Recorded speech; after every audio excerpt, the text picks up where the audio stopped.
Hi, everyone, and welcome back to the Empowered Mama Summit. Thank you all for tuning in. Today, I'm so excited. We have Megan Smith Gill, who is here. She is the author of Give a Shift, 10 Simple Steps to an Abundant Life. She's a speaker and the founder and creator of Give a Shift Academy. Thank you, Megan, so much. Hi, everyone. I'm so excited to be here. So tell us a little bit about kind of what you're doing right now, what your life consists of, and introduce yourself to the mom. Sure. Well, first of all, I'm so grateful and honored to be a part of this amazing summit. Thank you to you for putting this on. I think that this is such a powerful way to really rally people and get them engaged in really finding their true self and their true calling. And I know that you're an incredible inspiration for so many people. So thank you for doing this. And where I sort of am, and we'll get into this a little bit later, but I had met so many people and continue to meet people who seem to be stuck living a life that they don't like, and they don't know what to do about it. In fact, many of them I've come to know don't even know that there is anything they can do about it. And so that is my mission. That is what my book, I use my person. And the reason why I know that is because I was one of those very people. I was stuck living a life that I didn't like. And I felt like I couldn't find a way out, but yet I knew there had to be something bigger and better. And I knew there had to be something above and beyond the daily grind. And so I created a process for myself that allowed me to get unstuck and design and live the life of my dreams. And I'm now taking that story and sharing that process with the world because I know that there are other people out there just like me, but they don't know where to go, right? And they're not sure where to begin. And so my book and my course and all of my talks that I give are not only about my story and my journey, but it is a step-by-step process that walks people through exactly what they need to do in their own lives to experience the same amount of abundance and joy and bliss that I've come to realize since incorporating the process into my life. I love that so much. Obviously, I mean, your book, Give a Shift, like an abundant life, and that's more than just money, right? It's like absolutely abundance of happiness, love, like what a magic, right, in your life. And I think that's so important. And I want to kind of just dive in and ask you, in terms of living, so the idea is, right, where the summit is reclaim your personal power, live a purposeful life, and create your legacy. So what I want to dive in with you is, because I think your story is amazing, is what was your turning point in, creating this purpose-filled life? Because I think so often, whether, you're highly successful climbing the corporate ladder, running a successful business, or you're a stay-at-home mom, a mompreneur, a work-at-home mom, there's always moments in our lives where we get stuck and not knowing how to get unstuck or shift all of that. So tell us a little bit about, your journey and how you came to create your academy and your book and all the amazing things that you do. Thank you so much. Yeah, I'd love to. So interestingly enough, I lived the majority of my life void of purpose. Okay. So that's important. I was not born to this enlightened human being, and I've had it easy my whole life. I lived the majority of my life void of purpose and meaning. In middle school, I was the victim of horrific bullying for nearly 2 years, from the ages of 13 through 14. And at the end of that period, and it really wasn't an end for many years, but after the 2 years, and after my parents pulled me out of the school that I was in and transferred me to a new school several towns away, I crawled into a fetal position, and I wanted to hide from the world. I wanted to hide from myself. The amount of humiliation that I felt every day left me with such a sense of shame and such a deep gaping wounds in my soul that I literally crawled into a fetal position and couldn't even get out of bed. And it was then that my father asked me a pivotal question, because when that happens to you or anyone else, and we've all been hurt, right? And I'm not the only one to have been bullied. And I'll talk about bullying in a minute, because I think that most people, when they hear that term, think of bullying like I was bullied in school. But bullying is such a much broader term, because it just means someone trying to take someone's self-esteem away or control someone, or, and so I see it all the time. I see parents bully children. I see employers bully employees. I see spouses bully each other. And so it refers to any instance where someone's self-worth has been stripped away, just as I was. And so my father asked me a pivotal question. He said, I know you're hurting, but are you going to let this experience define the rest of your life? Mm. And it was that moment that became a pivotal turning point in my life. And I decided right then and there to reclaim my life. The problem with that was that the way that I decided I was going to reclaim my life was to prove to the bullies and to myself that I wasn't the loser that they said I was. I was going to be a quote, quote, success. And the way that I was going to do that, excuse me, was to chase material success. So I thought that by living an outwardly successful life, I would regain my self-worth and prove the bullies wrong. And so I defined my life for the majority of my adult existence, right? From the time I was 14 when this happened until I was 40. So for 2.5 decades, I lived my life looking at my life through the lens of the ego. Okay. And there are 2 ways one can look at their life: through the lens of the ego or through the lens of the soul.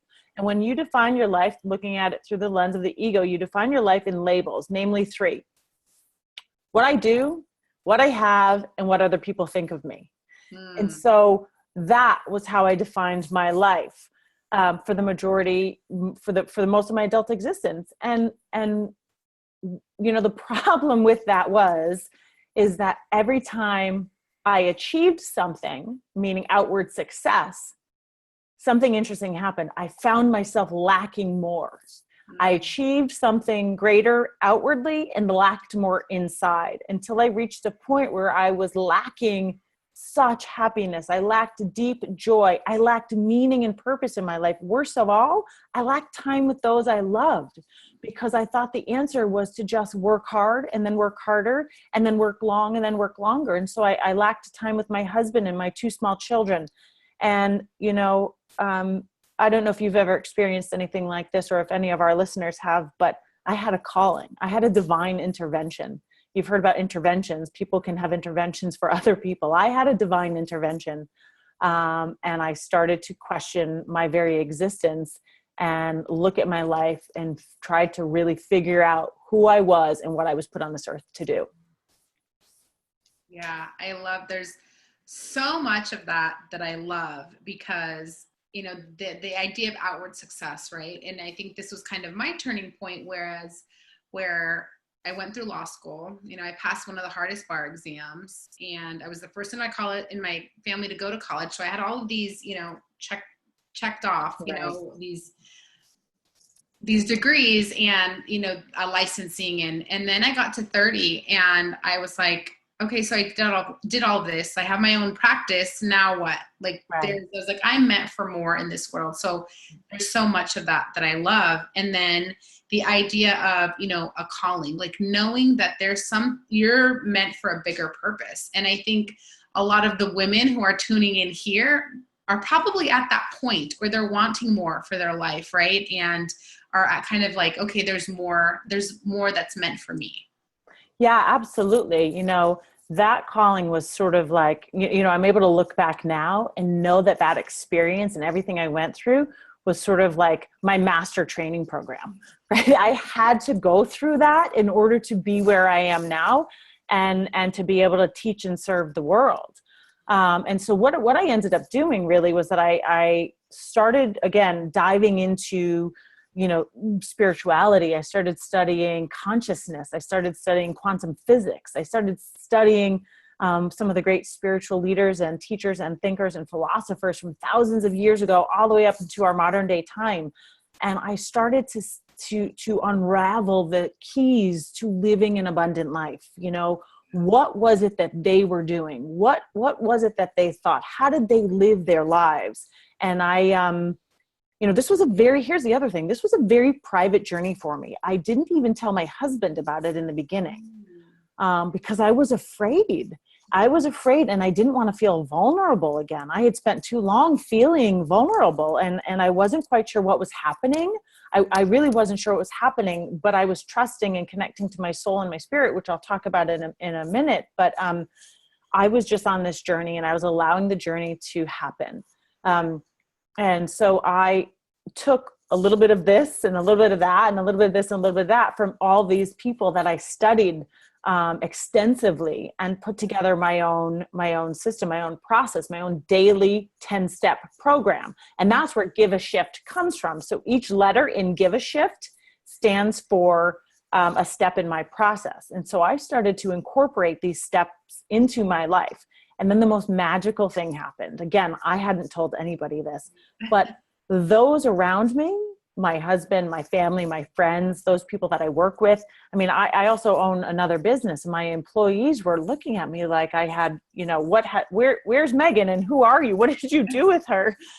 Because they started to notice the profound change in me. They said, my gosh, it looks like you're glowing. You have this light about you. You have this aura about you. What are you doing? What happened? And so I said, oh my gosh, I didn't realize it was that noticeable. Yeah. So I started to teach those closest to me the very same process.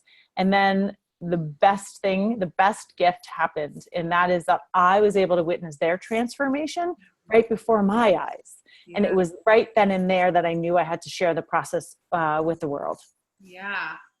That's like, it's so amazing. It's so amazing. And clearly, living a purpose-filled life, right, is important to you, because this was kind of, as you mentioned, that you had lived the majority of your life, not feeling like you were living your purpose. And so why would you say living a purpose-filled life is important? And then do you have any tips for, the moms who are maybe kind of feeling stuck?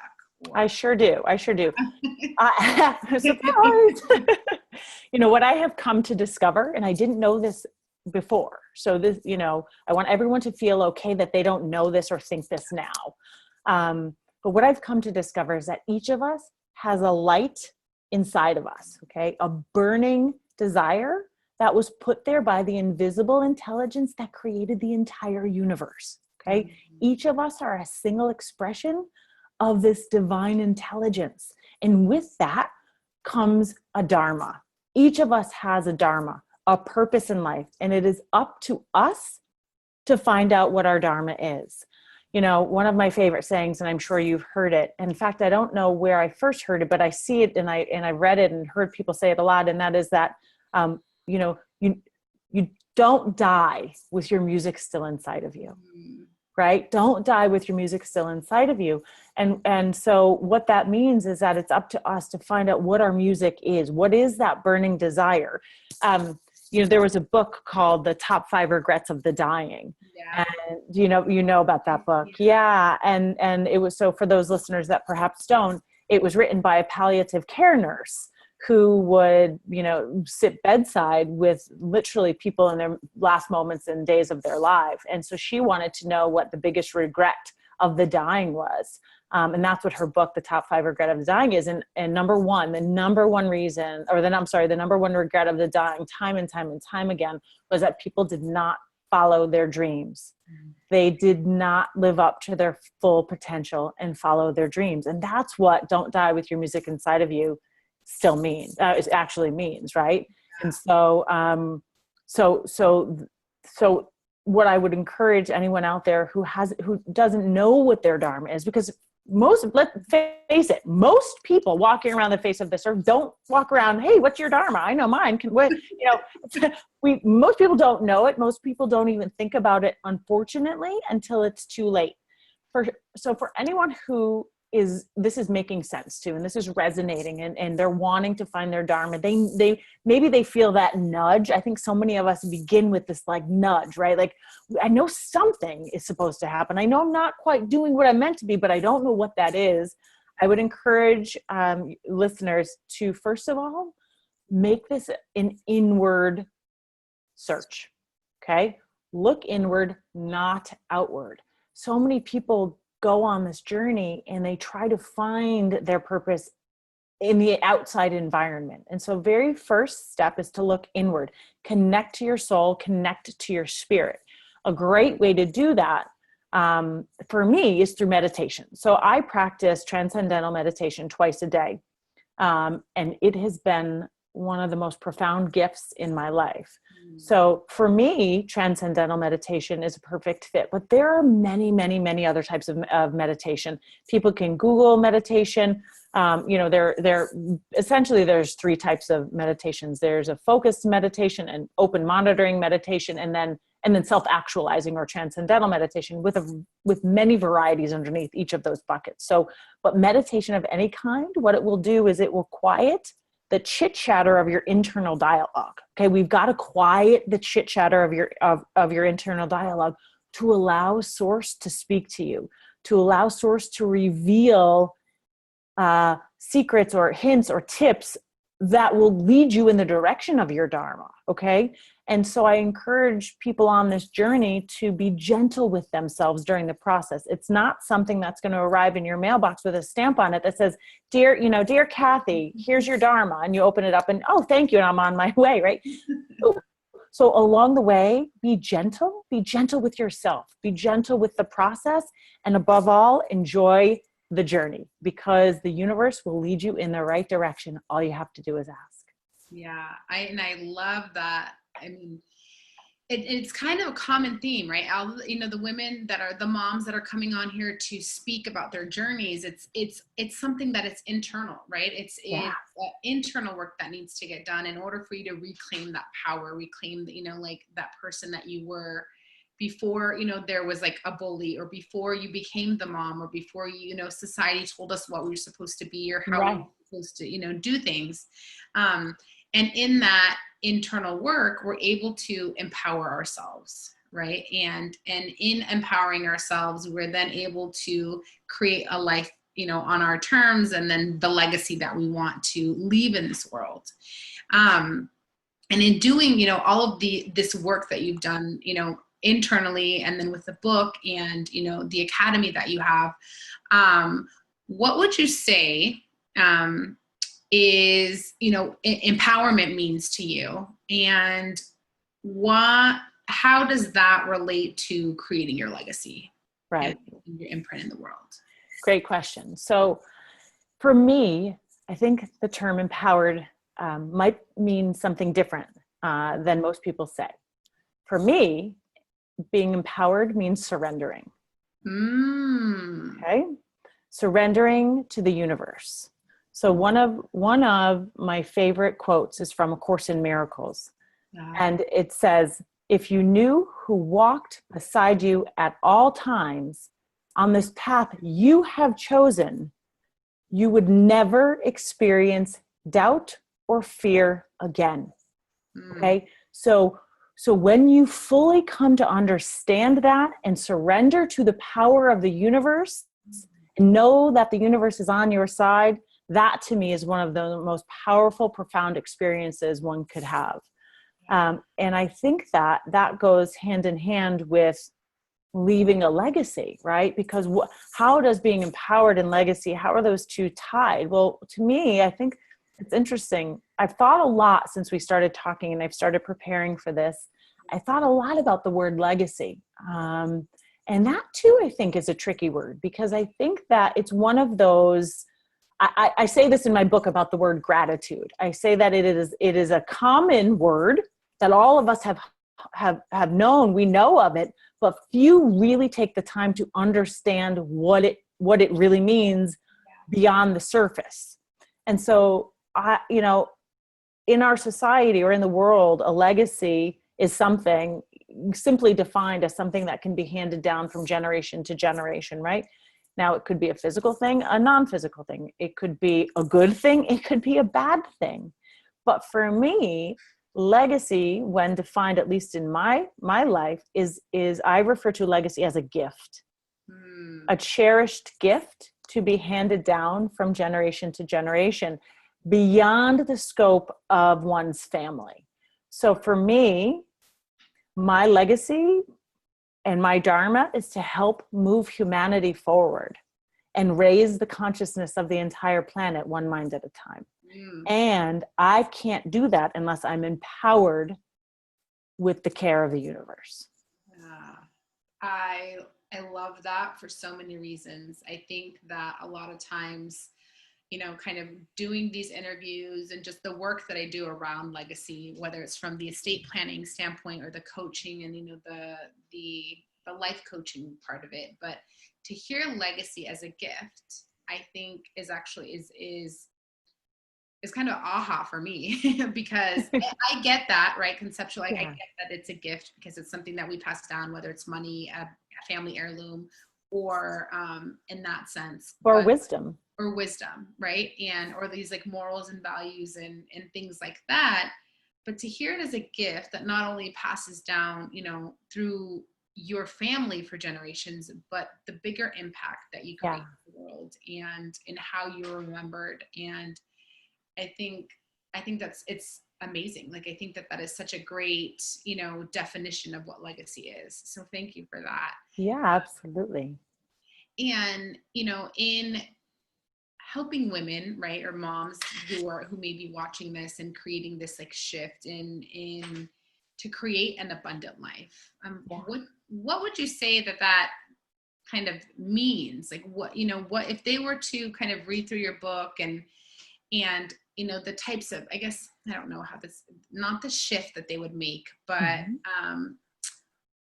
I guess it's, and if they were to, work with you through the academy, your Give a Shift, Give a Shift Academy, what would they, experience or not? Because I know that it's each individual is different. So I can't ask, what they would experience, okay. But what does it look like in terms of working with you and doing, going through those steps? So I'll tell you one of the biggest monumental shifts in my life that helped me get to where I am today. And by the way, it is a continuous journey and it is a continuous process, right? I consider myself both a full-time student and a teacher, right? Always. And I will be for the rest of my life. Every day I am both of those.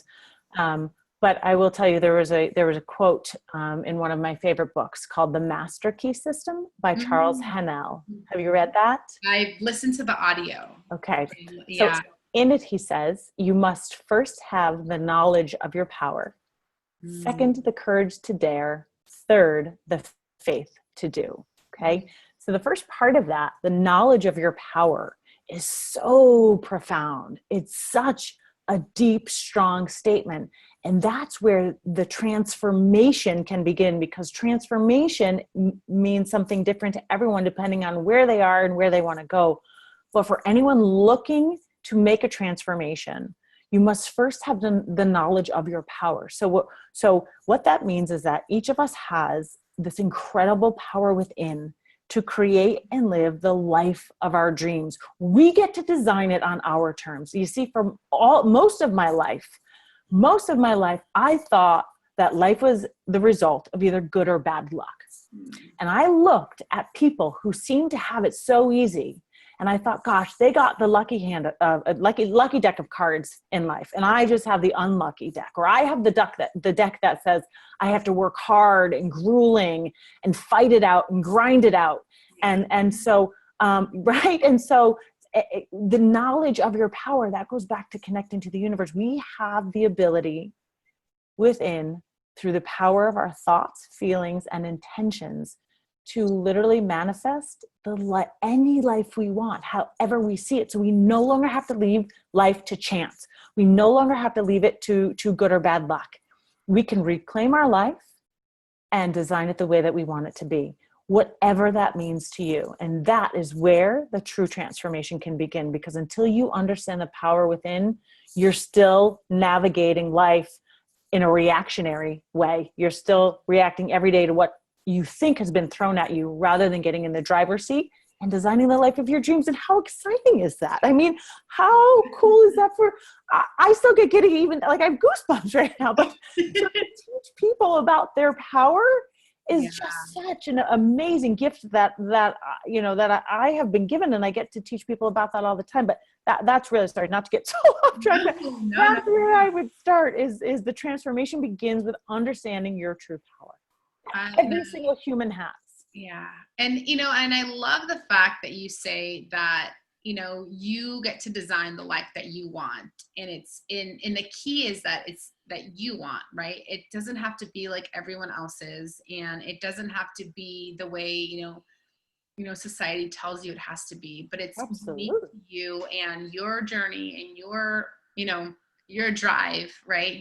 The car that you're in is going to be different than everyone else's. The roads, the highway that you take through this, and once you jump in that driver's seat is going to be different than, yours or mine, and acknowledging and knowing that it's perfectly fine that your dreams and goals being different is acceptable, right? Absolutely. I say that we all get to start with a blank canvas and a fresh set of paints. Yeah. We get to start over, regardless of what has happened in the past, regardless of where you are now.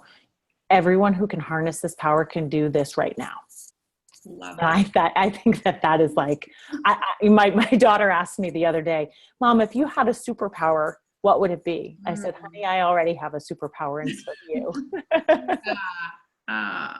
Yeah. And I think there's so much, like, and there's so, like, everything that you've said throughout, this interview is just so powerful. And, it's the reminder, I think, that many of the women watching this need to know that they are in full control and they can make the change and the transformation that they want just by shifting their thinking and the way that they do things just a little bit. And, and I'm guessing it's, because I've been kind of on a personal development journey, right? And I've come across your book and a lot of the speakers that have been on here. But I mean, would you say that the women, how big of a shift in their thinking do women have to actually make in order to make a change? Like what?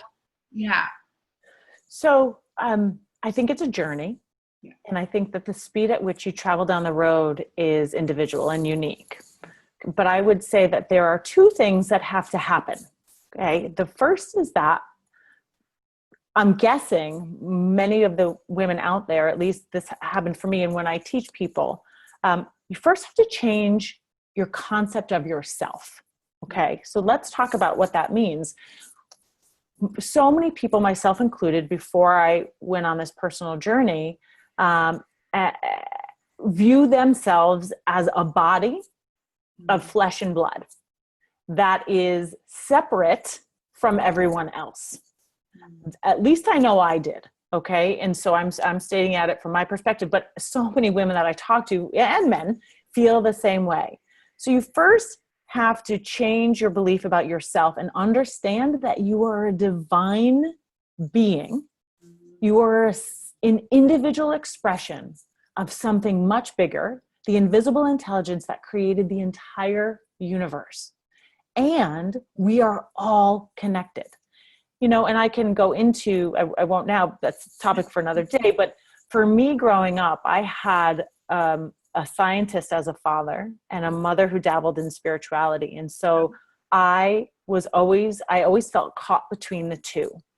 And what I have come to discover is the brilliant, amazing world of quantum physics, which tells us that this is so, which tells us that we are all connected, because everything in the entire universe is made up of energy.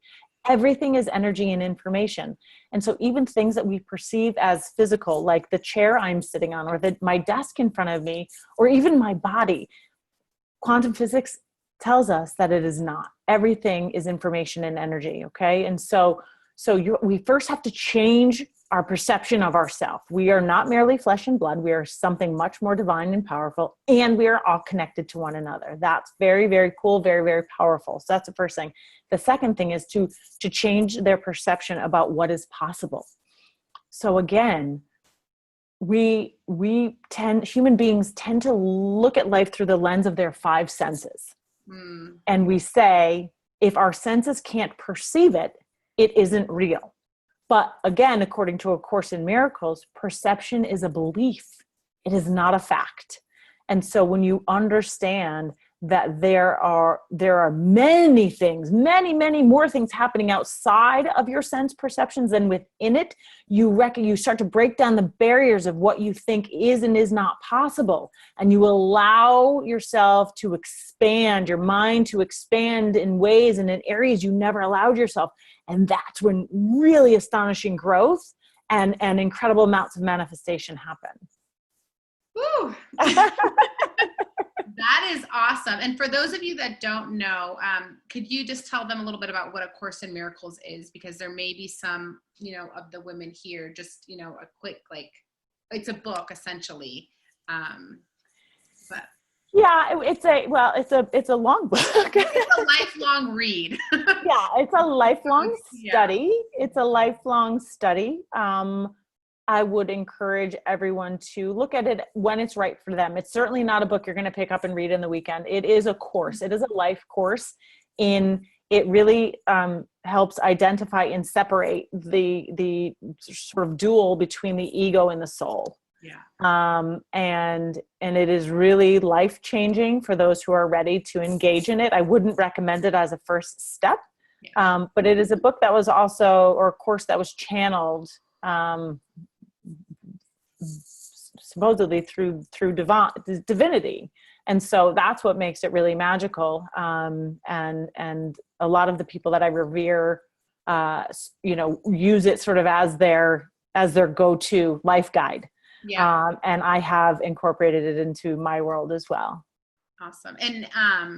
And all of the information you have, I think that a good step for, the moms listening would be to kind of go through your book and do the 10 simple steps. A Course in Miracle is a lifelong, thing, but if you want, I think that Megan's book would probably be a great kind of an intro step to making the shifts that you need to make in your life, and before kind of launching into that, because it's about like that small print.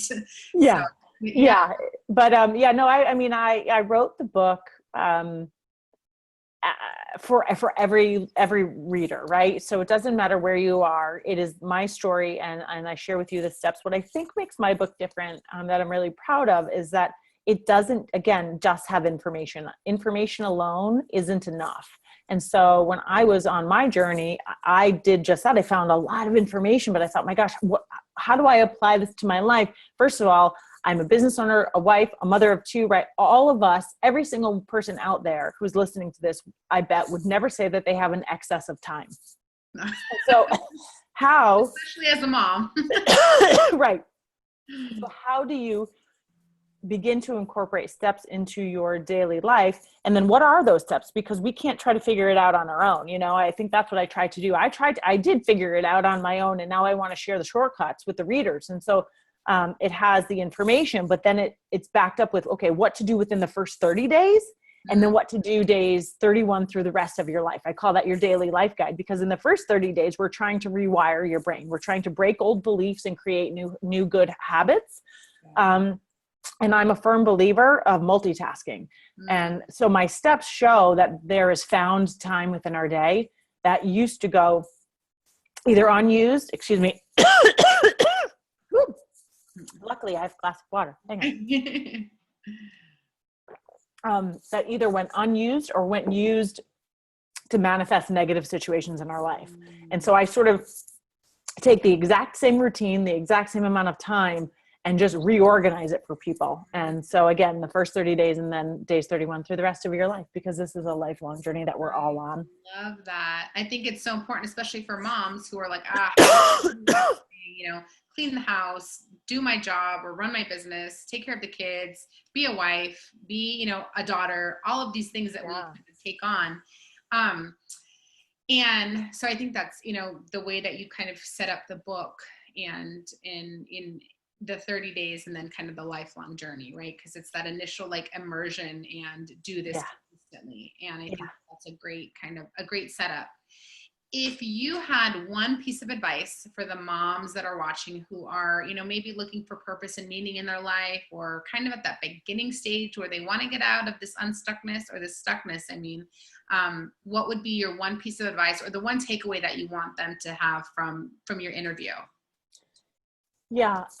Again, I think that people have to be willing to change their perception of themselves and allow themselves to think beyond what they used to think were limitations, because there really are very few limitations when you know how to connect to source energy. And as a practical step, it would be really to start meditating. If you don't know what your Dharma is, and that's what you want to find, start to look inward. allow yourself to meditate and ask the universe for help. It will answer every time.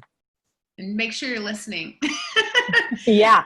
Well, that's exactly right. Because so often the signs and signals are there, but we're so focused on, our to-do list that we run right by them. And that's why the looking inward and the meditating slows us down and allows us to quiet what I call that chit chat of our internal dialogue.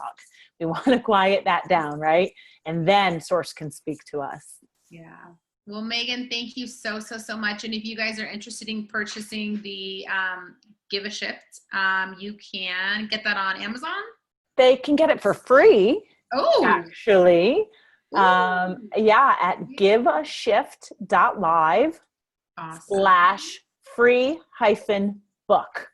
Awesome. All I ask is that they pay for shipping and handling, and I'll have the book right out to them. Fabulous. So we will include that in Megan's info and you'll get that for signing up for the summit. So that is awesome. Thank you so much. Thank you. And thank you to all your listeners. Yeah, this was so powerful. Thank you all for listening, for tuning in. We will have another expert for you tomorrow. So come back and join us. Bye. Cheers.